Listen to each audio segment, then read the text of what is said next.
누군가가 공연을 기획하거나 글을 쓰거나 상징을 사용하거나 이름을 지을 때 거기에는 항상 그 사람이 지향하는 바와 의도하는 바가 담겨 있습니다. 가령 예수 그리스도의 십자가는 예수께서 인류의 죄를 대신 지셨음과 인류의 죄 문제를 해결하셨음과 죄인들에게 구원의 길을 여셨음과 사망의 권세를 이기셨다는 뜻이 담겨 있습니다. 그런데 누가 그런 의미가 있는 십자가에 M자형 천을 걸어 놓았다면 의미를 알고 한 일이든 모르고 한 일이든 그 사람 또는 그 교회는 예수 그리스도의 십자가 사건을 왜곡하고 더 나아가 예수 그리스도만을 통한 죄사함과 구원 사역을 능욕한 것이 됩니다. 그 이유는 다음과 같습니다. 1994년 3월 미국 복음주의자들과 로마 카톨릭은 ECT, 즉 복음주의자들과 카톨릭 신자들의 연합이라는 공동선언문을 발표했는데 이는 비성경적인 로마 카톨릭으로부터 성경적 기독교가 분리된 종교개혁을 무의미하게 만든 선언이었습니다. 그리고 세월이 흐르면서 WCC가 로마 카톨릭과 교회일치라는 구호를 내걸고 지금까지 로마 카톨릭과의 밀착 관계를 이어오고 있습니다. 십자가의 M자로 된 천장식, 일명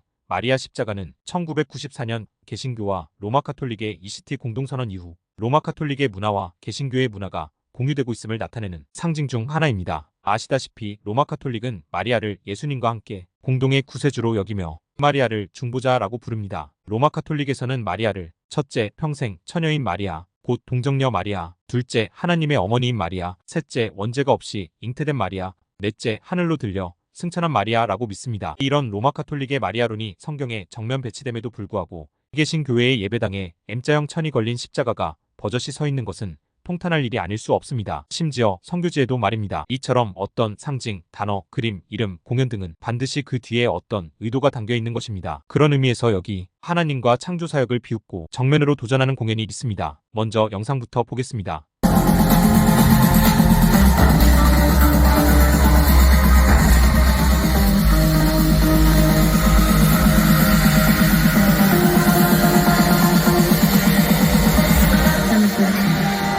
Of eternity.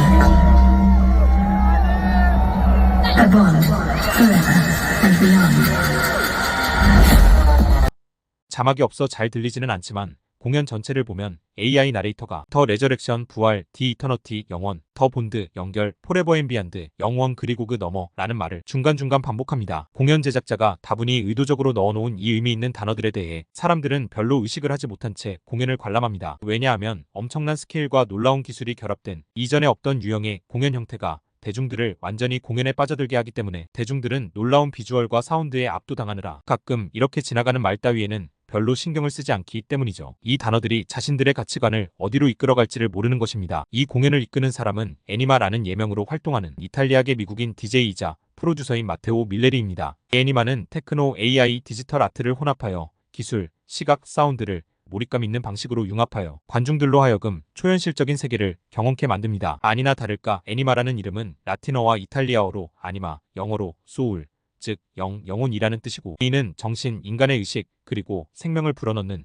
디지털 영혼이라는 뜻을 내포하고 있습니다. 영상을 하나 더 넣었다가 저작권에 걸려 다 만든 영상을 다시 만들어야 했습니다. 아쉽지만 애니마 사이렌이라고 치시고 여러분들이 직접 유튜브에서 찾아보시기 바랍니다. 캡처를 한 사진은 다음과 같습니다. AI 인간의 머리에는 뿔이 있고 눈알은 빨갛고 몸은 뱀 가죽을 입은 듯하고 그녀의 혀는 흡사, 사람의 손 같기도 하고 여러 갈래로 갈라진 뱀의 혀와 같기도 합니다. 분명한 것은 딱 봐도 이 AI는 사탄 또는 사탄의 영에 사로잡힌 사람으로 보입니다. 사탄을 상징하는 뱀과 4차 산업혁명 시대가 낳은 전자음악과 디지털 화면이 현실 세계의 인간과 가상세계를 연결하고 있지만 공연을 관람하는 인간들이 가상세계 속 인물에게 컨트롤을 당하는 것 같습니다. 그러나 공연을 보러 온 사람들은 그러거나 말거나 완전히 몰입되어 즐거워합니다. 애니마는 2023년 8월 11일 제네시스라는 솔로 앨범을 발표합니다. 그리고 연이어 24년 3월 29일에는 제네시스2를 발표합니다. 애니마의 이 앨범들은 인간의 의식, 디지털 변혁, 미래의 모습을 주제로 다루고 있습니다. 이런 주제를 다루면서 앨범의 제목을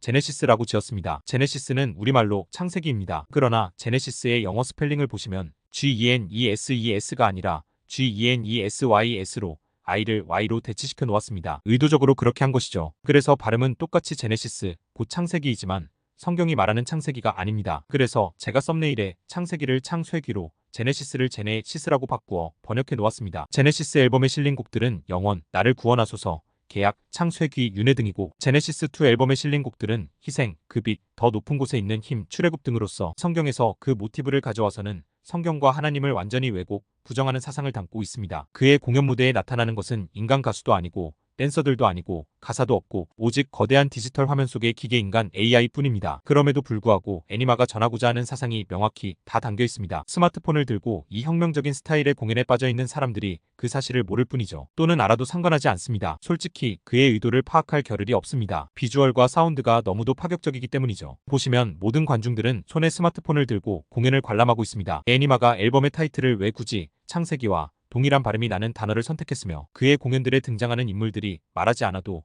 아담과 하와인 것과 그 AI들이 하나같이 어떤 틀, 곧 하나님께서 만드신 창조 질서를 깨고 벗어나려 하는 것으로 표현을 했는지, 그리고 이제까지 본 적이 없는 가상세계와 AI로 음악을 만들어 안 그래도 가뜩이나 성경적 가치관과는 멀어질 대로 멀어진 젊은이들을 열광케 하는지, 그 의도가 다분합니다. 어쩌면 애니마 자신은 그 사실을 모를 수도 있습니다. 그냥 자신이 그런 분야에 재능이 있고 좋아하니까 그런 재능을 살려 앨범을 발매하고 공연을 한다고 생각할 수 있습니다. 그러나 그의 생각과 손으로부터 만들어져 앨범에 수록된 곡들과 공연은 신 곧 하나님을 조롱하고 창조 질서와 성경을 전면 부인하는 내용을 담고 있습니다. 다음의 영상에서 남자 AI의 손 모양을 보시면 그 의도가 더욱 드러날 것입니다. 마지막으로 영상 하나 더 보시겠습니다. In reality, it is a man's true destiny, which is always within himself.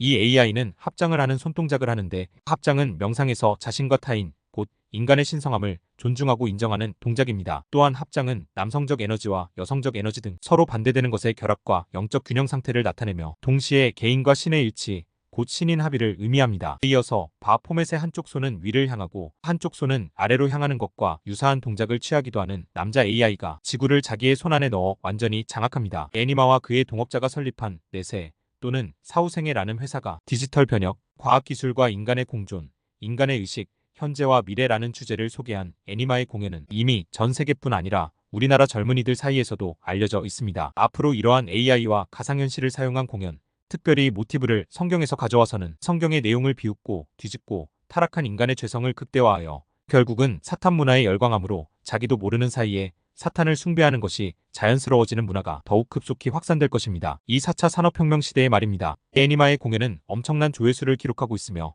댓글들을 보면 대부분 이 엄청난 비주얼과 사운드에 감탄하고 이것을 기획한 애니마를 높이 사고 있습니다. 이런 공연들은 사람들에게 하나의 공연 문화, 예술 장르라는 이름으로 자리 잡지만 결국은 하나님의 어떠하심을 더욱 실추시켜 인간에게 하나님이 아무런 의미를 갖지 못하게 할 것이며 사람들의 가치관을 돌이키는 것이 더 이상 불가능할 정도로 하나님으로부터 멀어지게 할 것입니다. 예수 믿는다고 하면서 이런 앨범과 공연을 제공하는 제작자에게 찬사를 보내거나 디지털 세계에서 보여지는 AI들과 전자음악들에 빠져든다면 자신을 이끄는 생각의 원동력과 기준이 무엇인지를 처음부터 다시 생각해 보아야 할 것이지만 이런 공연은 너무도 비성경적이어서 분별력이 조금만 있어도 비성경적인 줄을 인식할 수 있습니다. 문제는 교회 안에 들어와 있는 여러 상징들, 단어들, 음악들, 악기들, 장식들에 대해서는 많은 기독교인들이 그것이 왜 비성경적인지를 자각하지 못하고 있다는 현실입니다. 애니마가 의도한 것이 무엇인지를 파악하지 못한 사람들이 그의 비성경적 공연에 열광하는 것과 전혀 다를 바 없이 교회가 받아들인 온갖 비성경적인 것들에 대해서도 기독교인들이 자각을 하지 못하고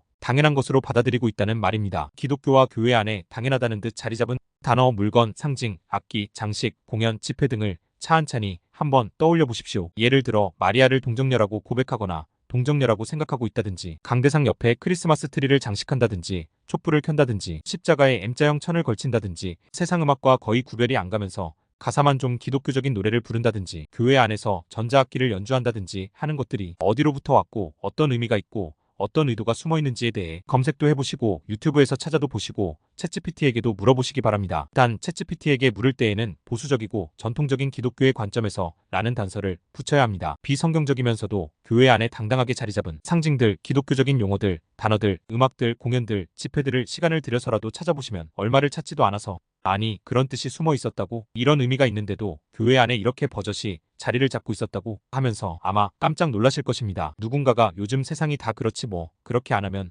사람들이 교회 잘 안 오려고 하지 라고 생각한다면 그렇게 말하는 사람의 기준은 이 세상과 이 세상 사람인 것이지 성경이 아닌 것임을 스스로 고백하는 것입니다. 창세기를 뜻하는 제네시스의 영어 스펠링에 대해 단지 알파벳을 하나만 바꿨을 뿐인데 그렇게 바꾼 데는 어마어마한 의도가 숨어 있는 것처럼 아무렇지 않게 사용하고 있는 상징, 단어, 물건, 악기, 장식들이 사람들의 사고방식을 얼마나 성경과 멀어지게 해놓았는지 이 마지막 세대를 살고 있는 작금의 교회와 성도들은 깊이 살펴야 할 것입니다. 그리고 성경적이지 않은 모든 것들은 눈에서, 생각에서, 그 자리에서 다 치우고 버려야 합니다. 사탄이 사람들의 생각과 사고를 바꿀 때에 사람들에게 강제로 주입식 교육을 시키거나 폭력을 사용하거나 압박을 가하는 방식은 거의 잘 사용하지를 않습니다. 그 반대로 사탄은 언제나 귀에 듣기 좋고 새롭고 놀랍고 눈에 보기에 신기하고 특이하고 패셔너블하고 트렌디하게 그렇게 사람들을 사로잡는 것입니다. 사탄은 세상 문화와 세상 사람들에 대해서만 이런 방식을 사용하는 것이 아니라 오히려 교회와 기독교 테두리 안에 있는 사람들을 더 타켓으로 삼고 있습니다. 세상 흐름에 따라 여러 다양한 문화들과 과학기술들이 사람들의 삶의 양식을 바꾸고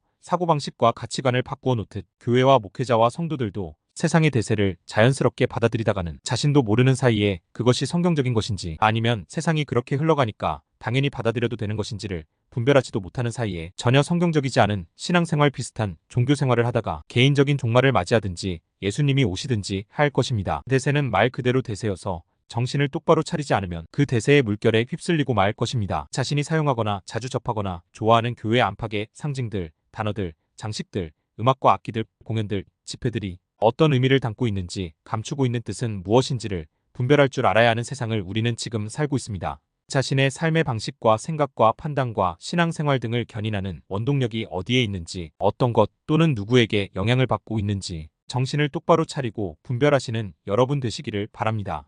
참 믿음과 구원, 올리고스 TV, 마라나타.